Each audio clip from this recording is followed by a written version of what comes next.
Good morning, students. Welcome to the biology class.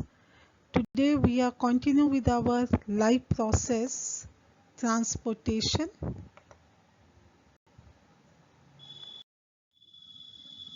And today's topic of transportation is transportation in animals.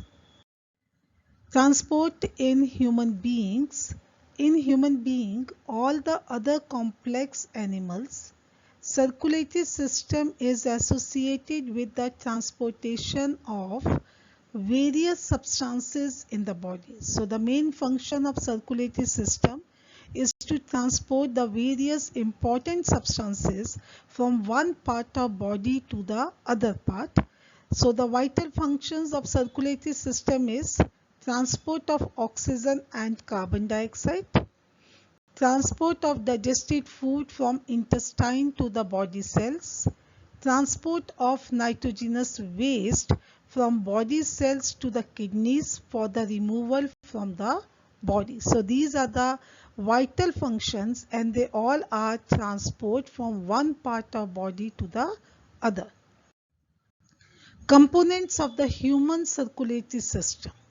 The components of the circulatory system are, number one is circulatory fluid medium, which is blood and lymph. Blood vessels through which this fluid used to travel, that is your arteries, veins and capillaries. And the main pumping organ of the circulatory system is the heart. So today we will discuss about the circulatory fluid medium and blood vessels. So composition of blood.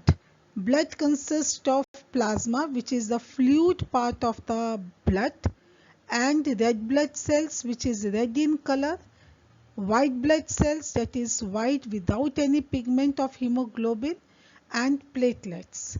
So the plasma is the fluid part, whereas platelets, red blood cells and white cells, they are known as the blood corpuscles or blood cells or the elements.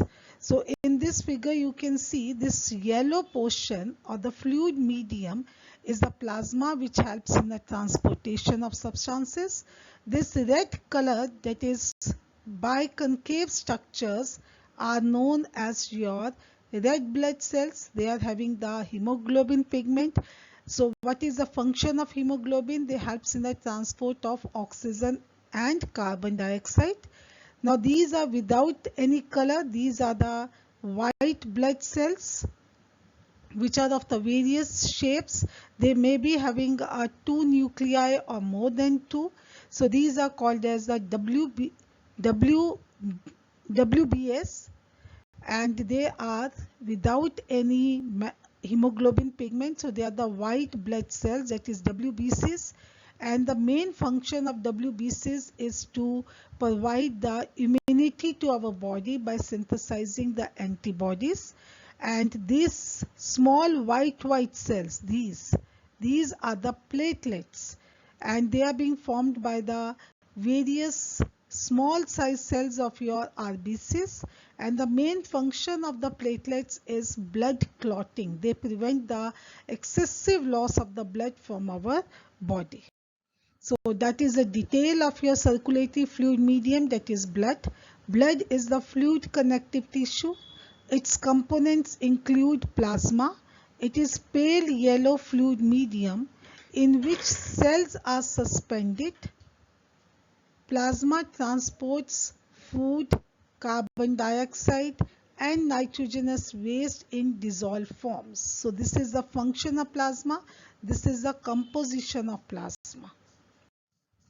Next is blood corpuscles, that is your red blood corpuscles, that is RBCs, or the scientific name is erythrocytes, helps in the transport of respiratory gases, that is oxygen and carbon dioxide, and hormones. So they are red in color because of the presence of the oxygen pigment, that is iron pigment 2, that is your hemoglobin. White blood corpuscles or WBCs or leukocytes protect the body from the infections by giving the antibodies. They are also being known as the soldiers of our body. Platelets or thrombocytes, they prevent the loss of the blood at the time of injury by forming the blood clot. So that plays a very important role. If there will be the excessive loss of the blood, that may cause the death of the person because of the decrease in the blood pressure. The next fluid is your lymph. Lymph is a circulatory fluid which flows in the lymphatic capillaries which join to form the large lymph vessel. This is called as interstitial fluid or tissue fluid. Lymph is colorless and contain less protein than the plasma. Lymph flow from tissues to the heart. So here in this picture you can see the small capillaries are there and they form the lymphatic vasculatures and passing the blood from tissues to the heart. Very important function of the lymph. Lymph drains the excess fluid from tissue space back into the blood. It carries the digested and absorbed fat from intestine. So they play a very important role in digestion and absorption of fat. Lymph contain lymphocytes, cells which fight against the infection. So they also helps in making our body free from the infection. This is very important picture. So here you can see that is the lymph capillaries and they are combined to form the lymphatic vessels which is green in color passing here and there carrying the blood, and this yellow background is your tissue cells. So the blood, or you can say the fluid coming from tissue cells, passes into the lymphatic capillaries. From here it will passes into the lymph vessels, and from lymph vessels it will go to the arteries and the veins. That is all you can say the pathway of your blood vessels, or you can say the fluid. So lymph capillaries in the tissue, so the fluid which is coming out from the tissue cells, that is in the lymph capillaries, is known as a tissue fluid, or you call it as a lymph. Blood vessels, that is very important. We are having three types of blood vessels. So the first blood vessel is your arteries. What is the structure and the function of arteries?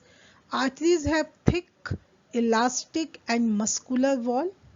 Arteries have narrow lumen and the lumen is without the valves. Arteries are deep seated. These three are the structure features of the arteries. So arteries have thick and elastic and the muscular wall. They have narrow lumen. No lumen is having the valves and they are deep seated. This is the structure of arteries. Now comes to the function. Arteries are known as the distributing vessels. These carry the blood from heart to the various organs. All arteries except pulmonary artery carry the oxygenated blood, whereas pulmonary artery carries the deoxygenated blood. These carry the blood under the pressure and flows in them with jerks. So the arteries carries the pure blood, the oxygenated blood from the heart to the various parts of the body with the exception of the pulmonary artery. Next is your veins. Veins have thin, less elastic and less muscular wall. They have a wide lumen. Their lumen have the valves to prevent the backflow of the blood. The blood flows smoothly with the low pressure and speed. Veins are superficially situated and can be seen from the surface of the skin. So these are the structures. So when you have a comparison or the distinguish from arteries and the vein, arteries are thick wall, veins are thin wall. Arteries are elastic, they are less elastic. That is muscular, they are less muscular. The veins have a wide lumen, whereas the arteries have a narrow lumen. Their lumens have the valves, whereas there is no valves present in the arteries. So what is the function of the valves? They prevent the backflow of the blood. The blood flows with the jerks, and here the blood flows smoothly with the low pressure and the speed. Arteries are deep-seated, which you cannot see from the surface of the skin, but the veins are superficially situated and can be seen from the surface of the skin. So whatever is visible on your hand, that green color vessels are there, these are known as your veins, and they are green because of carrying the deoxygenated blood. So veins are called as the collecting vessels. They collect the blood from the various parts of the body and carry it to the heart. All the veins except the pulmonary vein carry the deoxygenated blood, and because of carrying the deoxygenated blood, they are superficially seen on the skin, which are green in color because that is having the carbon dioxide.